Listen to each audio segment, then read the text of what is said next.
ГСП онлайн. Городские новости сейчас.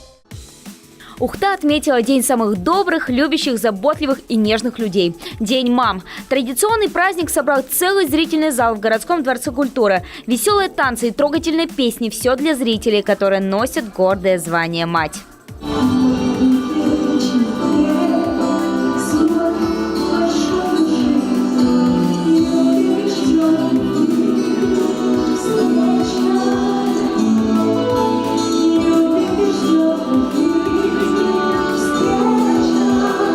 Но поздравления звучали не только со сцены, но и за кулисами. Несколько ухтинцев лично поздравили своих любимых мам. Дорогая моя любимая мамочка, поздравляю тебя с Днем Матери, желаю тебе самое главное крепкое здоровье, счастья.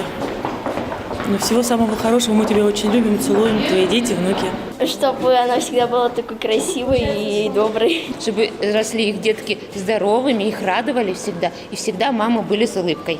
Желаем здоровья, счастья и долгой жизни. Мама, я тебя люблю.